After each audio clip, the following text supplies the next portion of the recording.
COVID-19 adalah penyakit menular yang disebabkan oleh virus corona baru yang diperkenalkan kepada manusia untuk pertama kalinya dan dinyatakan oleh Lembaga Kesehatan Dunia WHO sebagai virus pandemi.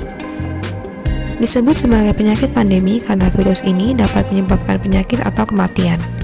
Penularan virus dari orang ke orang terus berlanjut tak terkontrol dan telah menyebar hampir ke seluruh dunia. Berikut adalah sejarah pandemi dan epidemi yang pernah terjadi di dunia. Tahun 1918, H1N1 atau flu Spanyol. Tahun 1997, H5N1 pertama atau flu burung. Tahun 2001, Ebola di Uganda. Tahun 2003, SARS. Tahun 2005, H5N1 atau flu burung melanda di Asia. Tahun 2009, swine flu atau flu babi. Tahun 2012, MERS. Tahun 2014, Ebola di Afrika. Tahun 2019, COVID-19 atau virus corona. Cara penularan. Virus ini menyebar dari orang ke orang, terutama melalui tetesan yang dihasilkan ketika orang yang terinfeksi berbicara, batuk, atau bersin. Tetesan ini dapat mendarat di mulut atau hidung orang-orang yang berada di dekatnya. Tetesan ini tidak terlalu berat untuk melakukan perjalanan jauh di udara. Mereka hanya melakukan perjalanan sekitar 1 meter dan dengan cepat menetap di permukaan. Untuk itu, tiap pribadi harus menjaga jarak kira-kira 1 meter dengan orang lain, demi mengurangi resiko terciprat percikan dari sistem pernapasan ketika seseorang berbicara, batuk, atau bersin. Waktu pastinya virus itu bertahan hidup di permukaan saat ini belum diketahui. Namun diyakini, mengurangi kontak tangan dengan banyak permukaan dapat mengurangi terkontaminasi oleh virus ini. Social distancing atau physical distancing. Saat ini, pemerintah dan WHO gencar menyuarakan social distancing yang kini sudah diganti dengan physical distancing. Social distancing atau physical distancing merupakan salah satu langkah pencegahan dan pengendalian infeksi virus corona dengan menganjurkan orang sehat untuk membatasi kunjungan ke tempat ramai dan kontak langsung dengan orang lain. Social distancing bertujuan untuk mengurangi jumlah infeksi dan memperlambat penyebaran epidemi dan pandemi. Mengapa social distancing perlu dilakukan? Apakah Anda masih ragu tentang hal tersebut? Mari kita berkaca dan belajar dari sejarah. Social distancing pada saat flu Spanyol mewabah di tahun 1918.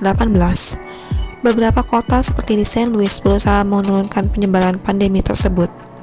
2 hari setelah kasus pertama terdeteksi, masyarakat di kota tersebut menutup sekolah, tempat bermain anak-anak, perpustakaan, balai sidang, serta rumah ibadah, dan melarang pertemuan dalam jumlah 20 orang atau lebih. Kesuksesan mereka sangat bergantung pada seberapa cepat social distancing dapat diterapkan. Di sisi lain, pemerintah Philadelphia malah tidak mengindahkan pemberitahuan tentang wabah flu yang dibawa oleh tentara ketika mereka kembali dari Eropa, dan malah mengizinkan perang besar pada Perang Dunia I serta mengadakan parade atau pawai yang melibatkan 200.000 orang. 3 hari kemudian, kasur-kasur di 31 rumah sakit di Philadelphia dipenuhi dengan orang sakit dan sekarat oleh karena flu Spanyol. Dalam seminggu, terdapat 4.500 orang meninggal dunia. Philadelphia adalah salah satu kota di Amerika Serikat yang paling terpukul. Lebih dari 12.000 orang meninggal dalam 6 minggu, dengan sekitar 47.000 kasus yang dilaporkan. Pada 6 bulan, sekitar 16.000 telah meninggal dan ada lebih dari 500.000 kasus di Philadelphia. Sementara jumlah kematian di St. Louis akibat wabah tersebut tidak lebih dari 700 jiwa. Langkah-langkah ekstrim dan tegas mengenai social distancing di St. Louis membuat jumlah per kapita kematian flu Spanyol di daerah tersebut jauh lebih sedikit, atau hanya 1/8 dari jumlah kematian yang ada di Philadelphia. Keberhasilan tersebut bergantung pada kesuksesan mereka menjaga jarak dan mengambil tindakan cepat serta serius dalam menangani pandemi. Saat ini social distancing atau physical distancing skala besar adalah kunci untuk mencegah penyebaran patogen di tengah masyarakat. Serta keberhasilan dalam mencegah corona yang menelan banyak korban jiwa ada pada diri kita sendiri. Sebagai manusia sosial, sebaiknya kita mulai patuh menerapkan physical distancing demi kita dan demi orang sekitar kita. So, di rumah aja ya guys, dan nantikan selalu video kami berikutnya.